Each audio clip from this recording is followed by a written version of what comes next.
Welcome to the Friendzy. Hi, I'm Melissa Carter. And I'm Jenn Hobby. The Friendzy's mission is to celebrate friendships over 40. We believe that women thrive through authentic relationships, self discovery, and spiritual exploration. Our decades long friendship continues to grow because we are willing to go there and share the truth through life's highs and lows. And that's why the Friendzy is here to hold space for women who are 40 and older, because at this age, your story matters more than ever. I'm Melissa, and I am a total witch, a raging witch. I'm going to try not to cuss as much on the podcast when my sleep is interrupted.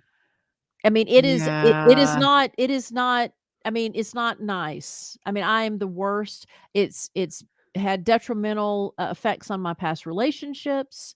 It has caused my animals to be afraid of me.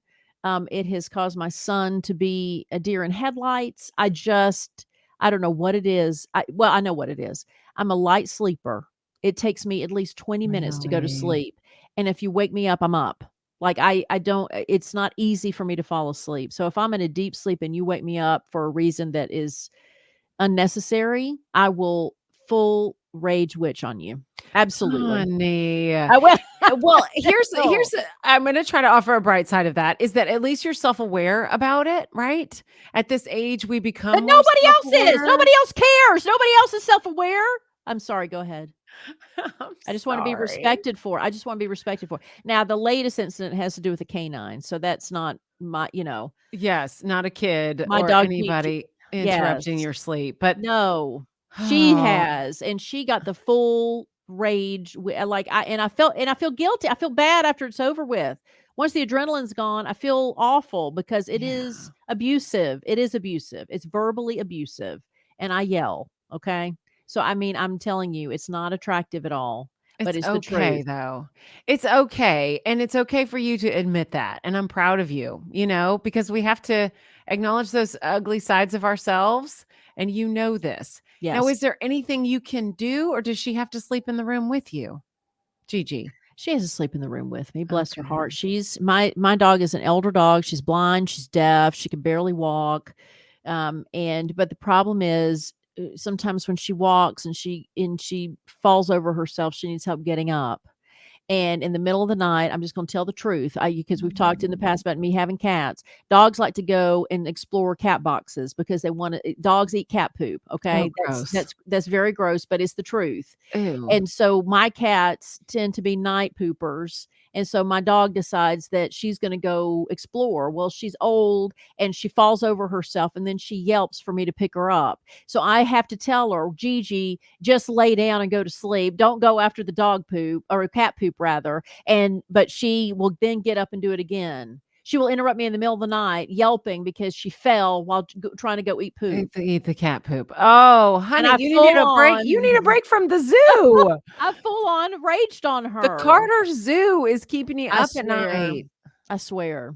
It's not my son. My son has done it once and he learned not to do that again. So he understands not to interrupt mother's sleep. Yeah. But the animal anyway, Oh, yes. because 'cause I'm I need a thinking, like, hotel could room you every lock now and them again. out? Could you turn on, like, a sound machine? Could you do I have earplugs, Jen. I got oh, earplugs. I got still earplugs. And it still a helps most of the lifesaver. time.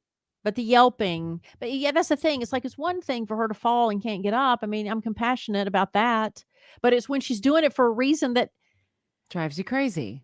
Yeah. and I'm like, Yeah, "Just yeah. go to anyway, go the Maybe F to we need to sleep." get you some of those, like, Dr. Dre, like, Beats, those noise canceling headphones, and you just To sleep sleep in in. those. You You would know what? look No. cool. No, what I need is a full egg, the full chamber. I need a full Yes. chamber. That's right, like Michael Jackson used to sleep in. Oh Didn't he sleep in god. one of those with, like, I don't know. oxygen? Did he? Yeah, But well, yeah, you can't go propofol, okay? I That's was what gonna took him out, say, yeah, okay? I was about to Yeah. say he was injecting I just remember in, Absolutely Fabulous, I don't know if you ever watched that show, Ab Uh-uh. Fab. Adina had one that was water, so she'd be floating in water, and it In a would help her chamber, get in a and chamber. yeah. It's very funny. Anyway. Okay, well, we'll do whatever we need to do to prevent full witch No, no, for here's the coming th forward. yes, don't look, if to my future girlfriend, if you're out there, Don't interrupt my sleep. We may have to sleep in 2 bedrooms, okay? 2 bedrooms. Yes. Yeah. Do you know they're building houses with 2 primary bedrooms I now? understand now Yeah, I because get it. I can't I 100%. can't. Anyway, Oh my sorry. I gosh. went on and on about that. I love going on and on about these But first little things in our yes, I get podcast. and people who easily fall asleep don't understand why they get yelled at. Yeah. I envy that. I have sleep envy, absolutely, but anyway. I feel like I'm in trouble for waking you up right now, but Oh, it'd be worse than what I'm giving you now. It's awful. Oh, It's honey, awful. I'm so It's sorry. alright. Okay. A Well, little she's bit Melissa I Carter. know. I'm Melissa Carter, and I take melatonin and have earplugs at night. What about you, Jen? Okay. I'm Jen Hobby, and my younger daughter is exactly like me because she's sneaky. Ah. Okay. She looks I like you too. It's weird. do It's a little not clone. I know. I do not, enjoy admitting this, but when I was a kid, I was sneaky. I had, like, a rebellious streak in me, especially when I became a teenager, and I snuck out, and I said I was going to the movies, and I never went to the movies. I just, read about what the movie was about so I could talk about it. I mean, I have a sneaky streak, and my younger daughter does too. Okay, you ready for this? I love it. So every day in kindergarten, they bring either their lunch or get school lunch and then have an afternoon snack. Well, we pack in her bag a good afternoon snack, like a little bag of pretzels and an apple or an orange and some pirate's booty or whatever. We try to make them like healthy but fun snacks in her bag. Well, she started telling my husband, because my husband Grant is the one who packs the lunches and the snacks in the morning. And she started telling him, Daddy, don't pack me a snack. I don't need it. And he was like, "Oh, okay. Well, that's weird." So he just didn't pack her a snack for a couple of days. Well, fast forward to when we went by the school, because my husband does the thing where he stuffs folders for the teacher, like he volunteers in the class, which is so cute because he's also the superintendent of schools, but he's the volunteer in the kindergarten classroom. Oh, cute. So he goes by to stuff folders and he's chatting with the teacher. And she said, Hey, I just wanted to remind you and Jen to pack a snack because Reese hadn't had one the last couple of days. And she's like, I always have a backup snack, but she hasn't had. And he goes, Well, that's funny. She told me she didn't want me to pack her a snack anymore because she didn't need it. And he goes, What do you have for snack? She said, Mhm. Rice Krispie treats.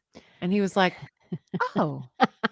So we figured out that Reese did not want snacks anymore because she could tell the teacher that her parents didn't pack one and she could get the Rice Krispie treat, sweet treat. Wow, smart girl. She's me. That's 'cause you do. I mean, I earlier I'm in trouble. you used it in past tense, which I appreciate, but then you use it in present tense because that never really goes away. I mean, does it? Oh That's my hilarious. gosh. Smart. That's I'm smart. telling you, you watch your children and you see yourself reflected in them. And I do Mhm. that with Reese. That Oh is so my gosh. cute. Sneaky little sucker. See, and I was the rule follower, and I've got a rule follower. So, you know. He would never lie to you to just get the sneaky, awesome treat from the teacher's stash. No, he comes and tells me the truth about everything, and I reward him for it, because Sweet. we let him know that, well, if you tell us the truth, you won't get in as much trouble. You still get in trouble, but it'll be far less punishment, You know what that and means? he's the He's guy. gonna date Reese. That's exactly Because right. opposites Yes. attract, so That's he's right. gonna be the good kid, and he's That's gonna be right. attracted to the wild child like Yes. my daughter, and so And you're she gonna won't have be to able deal with and the she won't be girlfriend. Yeah. she won't be able to commit to him, and he will be in love with her, and he won't understand what he's doing wrong, and Reese will be like, "It's not you, it's me," and then she'll go on a date with him, and then she'll have a change of clothes, and then when he takes her home, she won't come in the house, she'll change her clothes, and she'll go back out Exactly. with somebody Yes. else. Yes. That'll Exactly. that'll be it, and then That's Lauren will gonna be be it. like This is our future. "Why won't you date me?" And Mr. Carter will be like, "You're beautiful, but, You follow the rules, just y like me. they're a lot alike." Yeah. They'll be lab partners in science Yes. class. That is fantastic. All right. Okay. So today we could talk about our kids all day Yeah, long, but exactly. also we want to talk about going big or going home for the holidays because the holidays are right upon us. And I'm afraid Miss Jen and Grant, the cute kindergarten volunteer, don't agree about what to do for the holidays. Also, we have a You Don't Know My Life question, right, Jen? Yes, coming up, we're going to ask and answer this question. What's a voicemail that was left for you that you played more than once? Mm. And Melissa Carter has got your mirror mantra to say to your reflection this week. That is all coming up next. Right. But first, have you signed up for the Friendzy weekly email yet? Did you know that we have a weekly email? It's only one time a week, and we put in it things that you may want to know, links from the show, make it easy for you. We give you the show itself, we deliver it to you right in your email box. So we need you to subscribe. It's how you get into our private Facebook group as well. We have one of those. So sign up at thefrenzy.com today.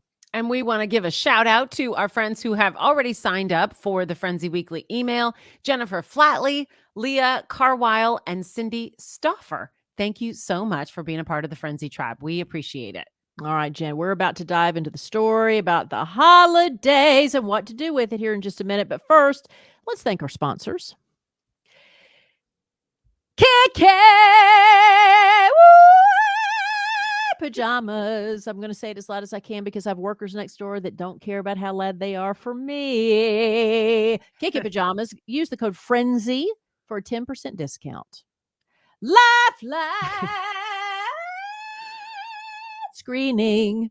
It's not invasive. It's just they do a little thing where they check your veins. Use the code FRIENDS without the Y, and they'll let them know that we sent you, and they'll appreciate it so much.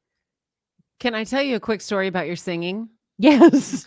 I ran into an old friend of lack of? ours the other day, Matt C. Yes. Our kids Aw. go to the same school, and Matt and I were talking, and he asked how the Frenzy was going. He said, "How is Melissa Carter?" And he said that in their house, they always say, "Melissa Carter," every time they Yes. say your name because of the Aw. song you recorded. Unplugged. Yes. Can you Yes. tell everybody about your song, Unplugged? Yes. This was when we were on a morning show together, Jen and I, and, it was my argument was that producers deserve more credit in the music business than the singers at the time, and it's still kind of the case because the producers are the ones that make the song sound as good as it does, not the singers. And I said anybody can have a song because the producer will make it right. And so that's exactly what happened. So I wrote the lyrics to a song called Unplugged about not being attached to your devices, and then went to a producer, and they kind of cleaned up the lyrics, and we recorded the song, and yeah, you can find it on iTunes. So it's called Unplugged, Melissa Carter. And then the beginning of it, yes, the producer has me with the auto tune, Melissa Carter. Yeah. So Yes. so I So do our have a song. friend, I do have a song. I guess I'd make fun of my singing, but I do have a song, and it was a yeah. song. It was a benefit song, so it went to charity. So, Yeah. And Matt C. and his wife, Catherine, are big fans of oh, Unplugged. They still say Melissa Carter oh, every they're time so they think of you. cute. And she is a Oh, big listener to the Frenzy, too. hey, well, thank you for listening. Yes. Yay! Oh, you have a beautiful family. I still follow you guys online, so that's fantastic. So Yay. cool. Okay, that's not what we're talking about today, though, No, right? no, no. Yes. Okay, so here's my question about the holidays. When you have young children, do you have the theory go big or go home? Or are you a little more reserved about the gift giving and the craziness? And I Oh. ask this question because my husband and I are on separate pages. He likes the idea of something you want, something you need, something to wear, and something to read. Okay. That Mhm. he likes that idea. He likes simplifying the holidays. He doesn't want to over commercialize Christmas. He wants our children to be appreciative of the things that they have and all that, which I can understand, but I completely disagree with. So it's like I understand it, but I disagree because I feel like, on my perspective, they are only this little once, and I want Christmas to be magical. And when Santa arrives, it's a wow. And I just want it to be over the top. And we have this argument every single year. So he's already started on the budgeting. What he doesn't know is that I've been already planning for that and collecting Mhm, some things in mhm, the attic mhm, he doesn't know about. mhm. But we can never come to an agreement on this. So I'm bringing it to the table in the frenzy. I want to know how you handle the holidays, how you and your ex co-parent through the holidays. Are you the same? Or are you different? Uh, I we are go big, go home parents. Okay, I'll just say it straight out. We Yes. agree with Jen, but I will say that I think that it's a go big, go home with the parents. My issue is with the extended family. So, Okay. so Katie and I no longer live together, and uh, we handle the holidays. We flip flop each year. So, one year somebody has him for Thanksgiving, the other has Christmas, and then the next year one of them has for Thanksgiving, Christmas. So we don't have him for both holidays. Hopefully that made sense. We Yeah. we swap out. And that way, and he knows now that Santa knows where he is on Christmas Eve, right? So he was concerned about that when he was younger. It's like Oh, Santa knows sure. exactly where you are. So that's being that and that's handled, by the person he's staying with. To make sure that the chimney's clean and the doors are, secure or open or whatever, however Santa wants to come in. Um, and so she and I are big believers. We make a big deal, right? It's when Santa comes, Santa showers him with all kinds of stuff, and we shower him with stuff. But again, he is the only grandchild on both sides of the family. Oh, And wow. so that causes everybody else to feel as if they need to go big or go home. And so when he got a social security number, set up a college fund for him. Okay. So I have always tried to encourage people, especially family members. He's got this account. So can we at least delete one toy from the collective and just put 20, $25 in this every Yeah. Good just call. one, just one. Mm-hmm. Never has any one of my relatives or Katie's relatives done it. He is 7 years old this year, and they have never contributed to the college fund. But they will give him so many toys, and my frustration is that is I hate to use the word junk up, but it junks up my house and Katie's house, and we literally have given away toys in the future that he has like we'll kind of reassess every year. At the end of the year, what has he played with? What and there are things that were unopened gifts that he never ever played with that we have given Wow. away because it's too much. It's too much. I think that again in your And immediate that's home, that's the perspective that Grant has, is that it's too much, it's junk, they're never gonna remember it or appreciate it or play with it. I think when it's your immediate family, I think that's okay. I think Mhm. that's okay because 'cause you're in control of what you're junking your house up with. Mhm. But, like, for instance, and I know that our family listens to this podcast, and I say this with all due respect and love, but during Halloween, okay, Halloween, there was a family member that had these ideas of what she wanted to do with Mr. Carter and just didn't get a chance to do it or didn't feel up to it because she also, had allergies and got sick during Halloween. And I say also because Jen did too. And Yeah. she then those projects she just handed over to me as if, okay, you can do it with them, which is fine. I understand, but I already had things that we were doing, Yeah, and no, then that no. was something else in my house. And so that's the thing is, and I don't, I purposely don't live in a big space. Like I'm in a concern because it's just me, and it's Mr. Carter too. But I mean, Katie lives has bigger space, but less storage. It's interesting how I have more storage and less like physical space. She's got more physical, because her physical space is where storage would have been. Anyway, both of us have this problem with this overflowing, and most of it is not the stuff we bought. Mm. It's the stuff everybody else has bought. So the thing is, I just, this year I've tried to, I am the more, and I'll say this all due respect, I'm the more organized of ever. I think they'll agree with that. Katie's family is a very spontaneous. They're the fun-loving, spontaneous, knee-jerk people, right? They're the one like, there was one night that, one Christmas where Katie's brother decided, he was gonna challenge himself, and on Christmas Eve, he went shopping. He had not done any Christmas shopping before then, and he was gonna cover everybody on Christmas Eve, and just whatever the spirit, Wow. motivated him to get is what he got, right? Wow. they're very last minute people, which is fine because that's what makes them fun. And they're the ones you want to go to in a crisis because they can handle crisis. I'm not a crisis person. I'm not a triage person. I'm a planner. So I'm the planner, and I've tried to coordinate this year more than ever. Let's talk about what each of us has gotten so we don't overlap because we've never really talked to each other before. Mhm. And then also that's where I try to throw in, there's a college fund that I created for Mr. Carter when he was 1 year old, and nobody's contributed to it except his parents. So anyway, and a friend. I have a friend that birthday people for anyway. Long story short, I agree with you inside the house. I agree with Grant outside your house. I think Mm. grandparents, you're gonna have to put the brakes on it. I know you want to spoil the kid, but grandparents just no, don't do that. You be the It's one to make almost the like, cookies and stuff like that. Don't give me a bunch of gifts to put in my house. they want to be the favorite. Yes, So they want to do the coolest gift or the most fun toy.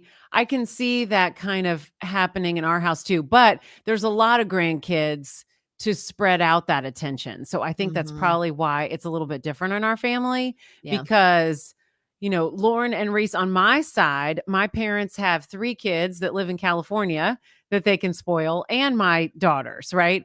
right. And then on my husband's side, there are 2 other kids that Lauren and Reese share attention with. So there's a lot of attention to go around. So they don't get the center of it Yeah, like Katie and an I are the only only ones that had one. kids in our families. Yeah. But yeah, So no, I mean, it's that the makes sense. focus. Yeah. Yes, I think that, and I would even suggest to grandparents, like, 1 gift per kid. I know that sounds crazy, but make it a good gift, but just have some mercy on the parents and what in their home. Like, it's, like, his grandmother lives here, locally, and so there are times I say, "Keep that in your house. That's your house. You Right. have to store the things that you get for him." Yes. Um, And then he can look that forward to helps. playing with it when he goes to her house. Exactly. Yeah. It's not like it Exactly. doesn't become part of the background. Yeah, so anyway, but within the home, I think that, when you look back on your Christmases, I do my parents were go big or go home when I was little, and as I grew older, it became more of those lessons and more of, conversations about shaving down, which was a little disappointing, but still, when I was little, when you said that there was one Christmas, I remember my when I was 5. That was my favorite Christmas ever. I mean, I Mhm. got a Bert and Ernie dolls. I got a red convertible car with the paddles, and I could paddle down the driveway. The stocking was overfilled with things. I mean, I just remember that Christmas being so exciting. And I'm 51 years old, and I remember my 5-year-old Yeah. Christmas. And do I not appreciate people or things? No. Am I spoiled rotten and I'm horrible to be with? No. I didn't That's learn true. negative lessons from having a From that. magical Right. Christmas. Yeah. And I feel like we had this argument last Christmas, and it was, in the midst of COVID and everything else. So we weren't out really I was doing all my shopping online, and I feel like I did pare it down last year. And then on Christmas, I was kind of disappointed. So Mhm. I felt like, you know what? I do this for me too. Yeah. Right. I do Christmas big because I like the magic of giving.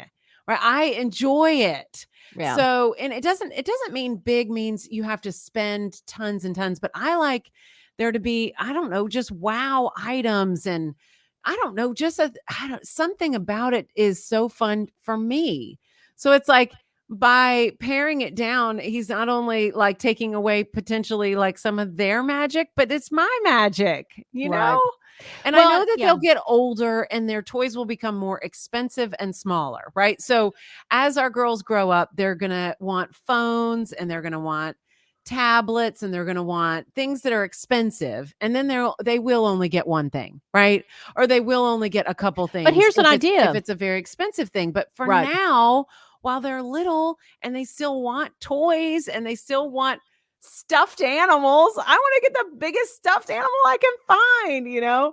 Well, even when they get the one thing, like you mentioned before, I'm stealing an idea from a friend of mine who I used to live nearby, and I participated in this when her daughters were teenagers. she started doing a Christmas, was it Christmas morning? I guess it was Christmas morning or Christmas Eve morning, where it was a mug exchange. So all of her daughter's friends, as soon as they woke up, they came over. You could be in your PJs and came over to their house, and they cooked a big breakfast for them, but they had hot chocolate and coffee and all. But it was a mug exchange. All you had to do is, and I participated one year where you bring a new mug, a new Christmas mug, and then you Cute. take another one home. And it's all, and everybody tried to be as outrageous as they could, right? Cute. But it was time spent together. So it was all these teenagers that were hanging out and just, had a place to go. And it was just a nice, homey feel. And it was just fun. And it was a theme. So that's the thing, is when they're older and got to be cool, like Right. you can still do something special for Christmas. It's not going to be the same as what you did for them when they were 5 and 6 years old. Right. Yes, totally. Okay. Well, Yeah. Go I'm big or gonna go go home. go back fully armed with "Go Big or Go Go Home" big or to my go home. husband. Go big or go He might have a home. bone to pick with you. I'm just saying. If you start getting He's nasty gonna text messages from No, Grant, then I'm sorry, Melissa Carter. he's gonna throw in all that education background. He's a superintendent, so he's gonna give me all that child psychology stuff, and I understand, but, You just respond with like gifs of Santa, okay? that's right, Just exactly, and I'll tell him about my Christmas at 5 years old, and I'm glad that mom and dad d went big or go home, because I am still thinking about it almost 50 years later. love it. And I'm going shopping today. Yay. All right, let's grab a question out of the You Don't Know My Life box. It's a fun game that you can play, and you can get it at Amazon or anywhere you shop for games. What's a voicemail that was left for you that you played more than once? This might make me cry because it's a voicemail from my grandma who's not here anymore, and I still have it Nice. on Dee my phone. Dee. Yes, my grandma Dee Dee. And so Are you gonna play it? I can. It's right Yeah, here. Dee Dee. It'll definitely make you cry if you play it. Yeah. Actually, I don't think I can do it today. I'm not emotionally ready. Okay, okay. Um, But what does it say? What is the message It about? was on my birthday, and it's the year that she passed, so she left me a voicemail on my birthday, and right after that, got pretty sick, and we would talk on the phone here and there, but, and then she ended up passing. My birthday's in February, she ended up passing in June, so this was, the voicemail that she left on my birthday. It's just really sweet, and it's always comforting to go back and hear her voice, but it is definitely emotional because, I mean, anybody Yeah. you love that much when they leave, it just leaves a big old hole in your heart, you Mhm. know? Well, it's, funny, similarly, I go back to the message machines, right? Back in the Oh, day when you had yes. the message machines that had little cassettes in them, and I still have the cassette, but it's the very same thing. On my birthday, my parents would get on different phones, and they would sing, to me, "Happy Sweet. birthday." So I still have that one as well. So same thing where I had, yeah, that's a voice message that I'll always keep because it's my parents, and I kept it sentimentally because my father had passed. My mother had not Mhm. passed. But yes, now my last birthday, was my first birthday without her, and I thought, and I didn't play it, but I thought, I'm glad I still have that cassette because now I got both of them, on there, but Yeah. same thing. Yeah. And you know what this is a reminder for all of us is to call and leave those voicemails for people, Mhm. right? Because it could mean so much to them that they save it and listen to it later. That's So, true. you know Especially your children when if they're old enough to have phones and stuff, yeah. I mean, I know it's easy to fuss and to correct and to try to corral your kid, but, every now and again, don't dismiss just leaving them a voicemail message that's just sweet, Mhm. that's just, because it'll mean more to them than you realize, for sure. Because I don't know if I ever told them how much that meant to me, Right. We usually don't do that. It's so true. All right. So let's see if are you ready? Are you feeling okay for this week's mirror mantra? Yes, I am, absolutely Okay. am, and here's my here it is. So, again, basically what I just said when you talk about being true to yourself, right? Hmm. I don't this fake news and this, I'm being led in this direction, led in that direction. Well, I mean, don't we teach our children, that You stay true to yourself and you don't get if somebody jumps off a bridge, are you going to jump off too? Right? We got told that as teenagers, and now the same thing's happening with adults. If somebody's going to jump off a bridge, are you going to do it? Okay. But your commitment to yourself is what you need to be focused on. So my mirror mantra today is my commitment to myself is unbreakable, because I think we're committed to our family, we're committed to our spouse, our children, our friends, our loved ones. But have you ever thought about being committed to yourself? It's not being commitment. I think that's a strong, my commitment to myself is unbreakable. So that applies to anybody when it comes to, health issues, but when it comes to losing weight, when it comes to eating better, when it comes to, I'm going to make sure that my next relationship is going to be better for me than the last one, whatever it is that you're telling yourself, I wish my life was different because of, well, then add to it, my commitment to myself is unbreakable. So that means you're committed to whatever it is you want to do for yourself. And I think that that's a word that a lot of people don't use for themselves. They use it for other people. But how about be monogamous with yourself? Be committed to yourself. My commitment to myself is unbreakable. I love it. I did have to Google how to spell commitment. But see, there's only one T, two M's, one that's T. okay. You want to be educated, Jen. I appreciate those who want to be educated. Awesome. My commitment to myself is unbreakable. I'm going to say that in the mirror several times this week. Thank you so much. All right. If you enjoyed this episode of The Friendzy, please share it with a friend. We would love for more friends like you to find out about our show. And if you're enjoying the Friendzy podcast, please subscribe on Apple Podcasts or wherever you are listening and leave us a review. And check out our Friendzy YouTube channel with videos, extended interviews, as well as bloopers. We'd love for you to follow The Friendzy on Instagram and DM us with your Dear Friendzy advice column questions and feedback. And here's your reminder to share your story. Open up about your story with trusted friends. Your story absolutely matters. The Friendzy is hosted and produced by her, Melissa Carter, and me, Jenn Hobby. Sound editing by Bo Johnson. Original soundtrack produced by Tammy Hurt for Placement Music, written and recorded by Mark Daniels. The Friendzy is a part of the Digitent Podcast Network. The Friendzy celebrates friendships over 40. Thank you so much for spending your time with us. We absolutely love your friendship. So until next week, trust your gut, share your story, and stop lying about your age. We'll see you next time.